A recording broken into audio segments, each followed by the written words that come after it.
Méditation du 10 octobre. Synthèse de synthèse. Tout ce que vous voulez que les hommes fassent pour vous, vous aussi, faites-le de même pour eux, car c'est la loi et les prophètes. Matthieu 7, verset 12. C'est Dieu même qui a synthétisé tout le message inspiré par la règle d'or et a permis à d'autres peuples de percevoir ce message essentiel. Observe à quel point ces citations sont similaires. Premièrement, bouddhisme. Ne traite pas les autres d'une manière que tu trouverais toi-même blessante. Bouddha, Udanavarga 5, 18. Deuxièmement, confucianisme. La bienveillance ultime est de ne pas faire aux autres ce que tu ne voudrais pas qu'ils te fassent. Confucius, Les Entretiens 15, 23. Troisièmement, hindouisme. Le devoir suprême est de ne pas faire aux autres ce qui te fait mal quand ils te le font. Mahabharata 5, 15, 17. Quatrièmement, jaïnisme. Il faut traiter toutes les créatures du monde comme on aimerait être traité. Mahavira Sukhakritanga 1,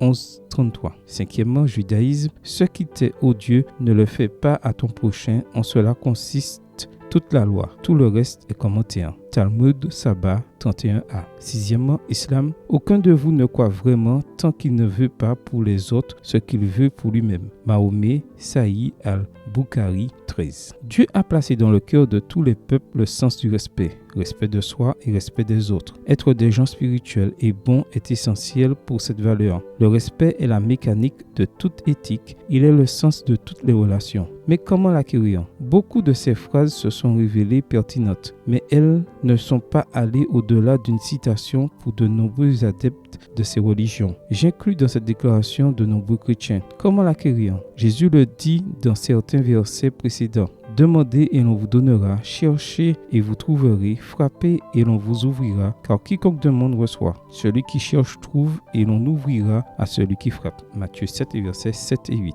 La réponse est de demander à Dieu de nous aider. Notre Dieu est le Seigneur d'absolument toutes les créatures de ce monde et aspire à planter la graine du respect dans nos cœurs. Il peut prendre soin d'elle lorsqu'elle est une petite plante fragile et la protéger lorsqu'elle grandit et que les adversités tentent de la flétrir. Il veille sur notre respect avec grand soin, car il sait que c'est la clé pour continuer à nous comprendre en tant que personne. Je te propose cette pensée. Seigneur de nous tous, fais-nous tellement tiens que nous nous sentions nôtres, tellement nôtres que nous soyons proches, si proches que nous puissions vivre ensemble et nous respecter. Amen. Bonne journée à toi et que le Seigneur te bénisse.